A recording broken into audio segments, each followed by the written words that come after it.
Innal hamdalillah nahmaduhu wa nasta'inuhu wa nastaghfiruh wa na'udzu billahi min shururi anfusina wa min sayyiati a'malina. May yahdihillahu fala mudilla lahu wa may yudlil fala hadiya lahu. Wa ashhadu an la ilaha illallah wahdahu la syarika lahu wa ashhadu anna sayyidana wa habibana wa azimana Muhammadan abduhu wa rasuluh wa safiyyuhu wa habibuh. Ballagha ar-risalata wa adda al-amanata wa nasaha lil ummati wa jahada fillahi haqqa jihadihi hatta ataahu al-yaqin. Fa salawatullahi wa salamuhu alayka ya sayyidi ya Rasulullah. Kullama dzakaraka adz-dzakirun wa ghafala an dzikrihil ghafilun. A'udzu billahi minasy syaithanir rajim. Bismillahirrahmanirrahim. Innallaha wa malaikatahu yusholluna 'alan nabi. Ya ayyuhalladzina amanu shallu 'alaihi wa sallimu taslima. Amma ba'du fa ya ayyuhal hadirun. Usikum wa nafsi bitaqwallah. Faqad fazal muttaqun. Ya ayyuhalladzina amanu taqullaha haqqa tuqatih wa la tamutunna illa wa antum muslimun. Para orang tua, para bapak-bapak, saudara-saudara, adik-adik jamaah Jumat yang berbahagia. Mari sama-sama kita perbaharui syukur kita kepada Allah Subhanahu wa taala. Segala puji hanya milik Allah. Pujian yang hakiki. Dialah yang maha sempurna. Dialah yang maha indah dan maha gagah. Dialah yang kamal. Dialah yang jamal. Dan dialah yang jalal. Alhamdulillah segala puji baginya atas limpahan kesehatan, atas limpahan kesempatan, dan atas limpahan ketaatan. Karena dengan nikmat-nikmatnya, maka pada hari ini kita dapat berkumpul di masjid nan indah ini. Semoga Allah Subhanahu wa taala berkenan menerima amal ibadah kita dan menjadikan kita sebagai ahlul jannah. Amin amin ya rabbana ya rabbal alamin. Jamaah Jumat yang berbahagia, selanjutnya salawat dan salam kita sanjungkan kehadirat Nabi Muhammad SAW, keluarganya, istri-istrinya, ummahatul mukminin, kepada turunannya, dan juga kepada para sahabat, tabi'in dan pengikut mereka hingga akhir zaman.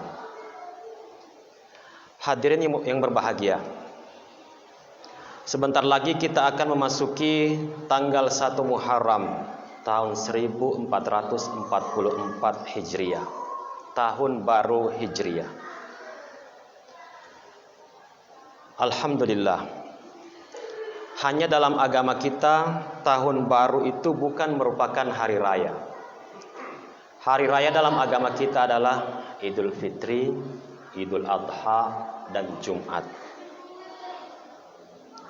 Kita rayakan hari raya itu dengan apa? Kita rayakan hari raya Idul Fitri dengan salat Idul Fitri. Kita rayakan Idul Adha dengan salat Idul Adha.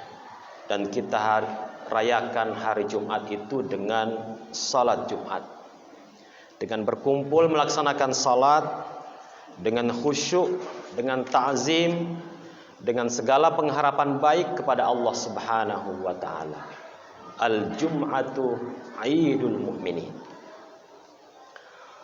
Adapun kalau kita bermaksud membuat acara sekedar mengingatkan anak-anak kita, sekedar mengingatkan murid-murid kita, sekedar mengingatkan saudara dan tetangga kita bahwa penting buat kita menggunakan sistem penanggalan Hijriah, penanggalan sendiri umat Islam, maka tentulah niat itu bagus-bagus saja. Nabi SAW bersabda, innamal a'malu binniyat. Sesungguhnya niat itu sangat menentukan amal. Jadi niat menentukan status amal. Apakah amal itu baik atau sebaliknya di sisi Allah Subhanahu wa taala. Jadi kita dalam Islam meramaikan permulaan tahun ini karena ingin mengingat peristiwanya. Peristiwa hijrah yang dilakukan oleh Nabi sallallahu alaihi wasallam dan sahabat-sahabatnya. Bukan dengan niat berhura-hura sebagaimana umat-umat lain, bukan dengan maksud berfoya-foya sebagaimana umat-umat yang lain. Bukan. Kita isi hari ini dengan ucapan hamdalah, alhamdulillah. Kita isi dengan syukur, asyukrulillah. Kita isi dengan salawat, Allahumma salli ala sayyidina Muhammad. Kita isi dengan salat sunat. Kita isi dengan zikir. Dan kita isi dengan membaca Al-Quran. Dan karena hari ini juga hari Jumat, maka kita isi dengan salat Jumat. Hadirin jamaah Jumat yang mulia, Nabi SAW lahir di Mekah.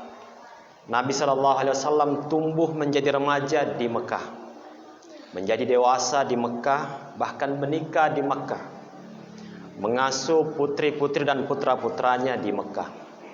Nabi SAW berkarya, berpartisipasi dalam kehidupan masyarakat di Mekah sampai digelari oleh kaumnya sebagai Al-Amin, digelari sebagai As-Sadiqul Amin, sosok yang jujur dan terpercaya. Kemudian beliau pada usia 40 tahun diangkat menjadi nabi, menjadi rasul oleh Allah Subhanahu wa taala. Maka ketika pamannya Siti Khadijah yang bernama Waraqah bin Naufal mengetahui bahwa Muhammad menerima wahyu, apa komen Waraqah?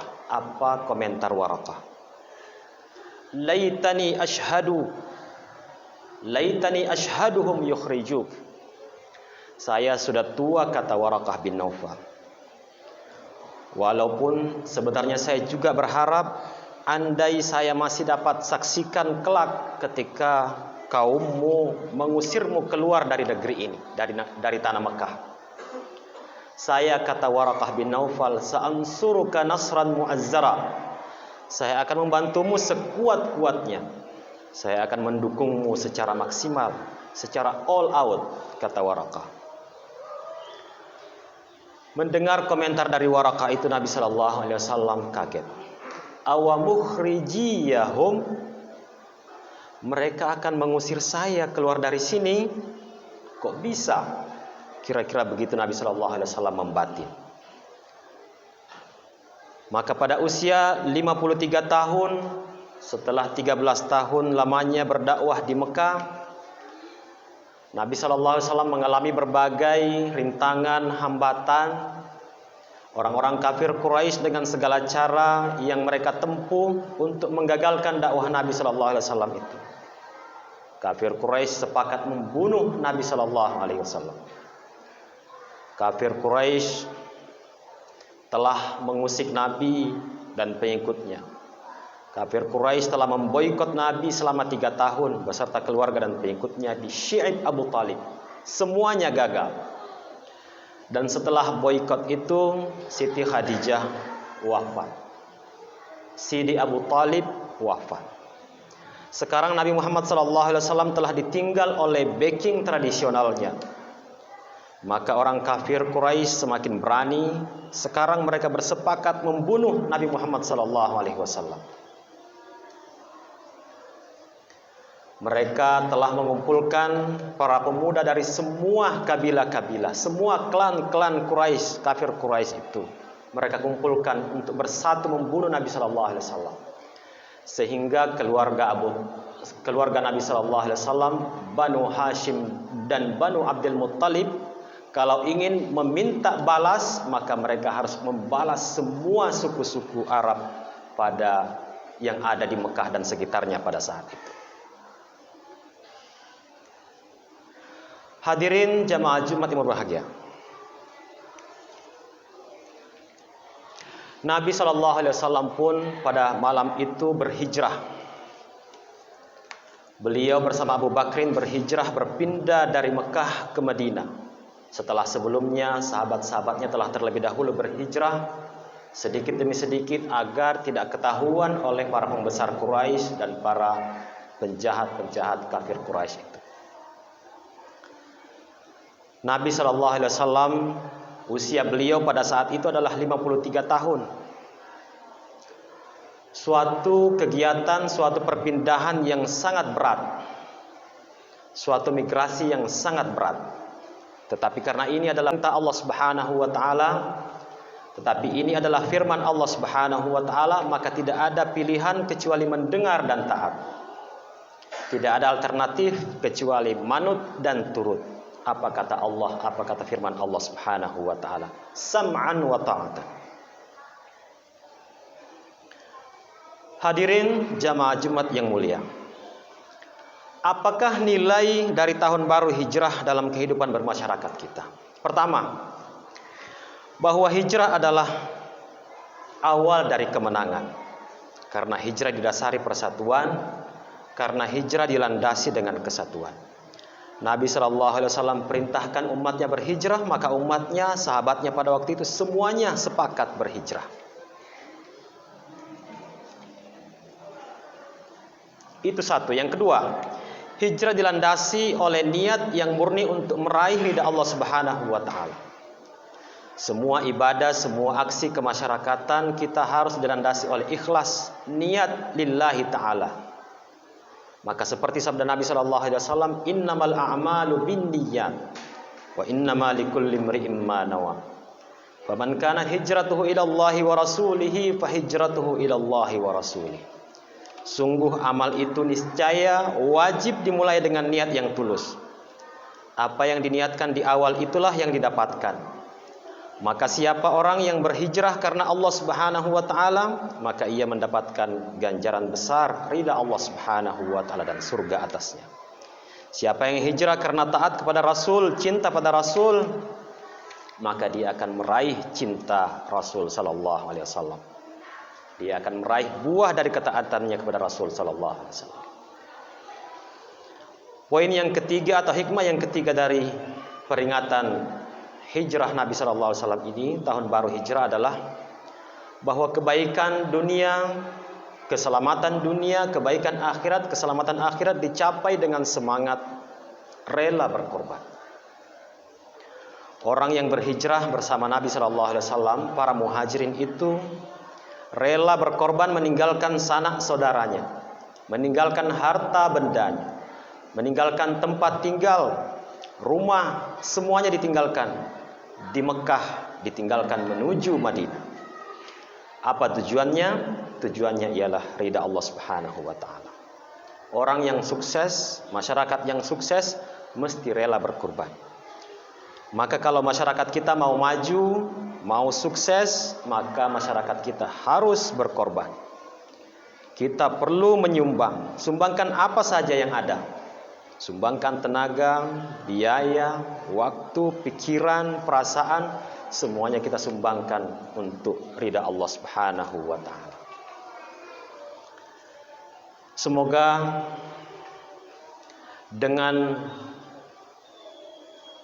sumbangan-sumbangan kita, dengan kerelaan-kerelaan kita, persatuan kita, maka kita dapat meraih kemajuan dan meraih kejayaan. Yang keempat, penanggalan hijrah ini penting karena inilah penanggalan yang sesuai dengan sistem peribadatan kita di dalam agama Islam.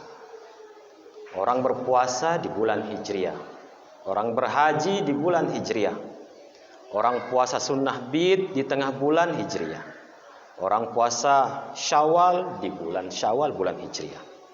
Maka penting bagi kita untuk memakai dan memperhatikan kembali penanggalan Hijriah ini, yaitu menggunakan bulan-bulan Muharram, Syawal, menggunakan Rabiul Awal, Rabiul Akhir, Jumadal Ula, Jumadal Akhir, dan seterusnya dan seterusnya. Hadirin yang berbahagia, sebagai penutup saya kutip sebuah kisah seorang bernama Ahmad Taimur Pasha, seorang miliarder Mesir yang ngerti agama. Ia menaruh, menitipkan uangnya, menabungkan uangnya miliaran di bank pemerintah Mesir, Al-Bankul Watani Al-Misri. Miliaran jeneh, miliaran pound Mesir. Bank Nasional Mesir ini memakai peninggalan miladiah, Januari, Februari dan seterusnya, Maret, April dan seterusnya. Tetapi bagaimana kegiatan, bagaimana sikap Ahmad Taimur Pasha ini dalam kegiatannya menggunakan Bank Nasional Mesir? Ia tidak mau menggunakan tanggal Masehi, tidak mau menggunakan tanggal miladiah. Dia berkeras menggunakan tanggal Hijriah. Maka ketika ia membubuhkan tanggalnya sebelum menandatangani cek, menandatangani resi, menandatangani wesel di Al-Bankul Watani Al-Misri itu, ia menggunakan tanggal Hijriah. Jadi kalau pada tanggal 3 Muharram dia menulis cek, dia tulis tanggal 3 Muharram. Tanggal 1 Ramadan dia tulis wesel, resi, dia tulis 1 Ramadan. Kalau pada bulan Ramadan dia gunakan Ramadan, bulan Zulhijjah dia gunakan Zulhijjah, bulan Syawal dia gunakan Syawal. Dia gunakan Hijriah dan dia tidak menggunakan miladiah atau Masehiyah. Nah, bank pemerintah Mesir ini tidak dapat menolak kemauan nasabahnya ini, Ahmad Taimur Pasha, karena uangnya miliaran.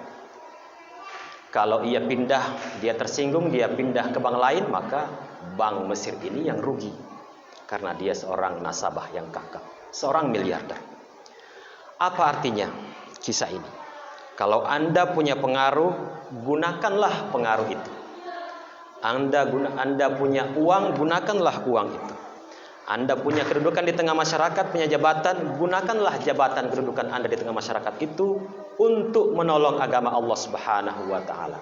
Ud'ullaha wa antum.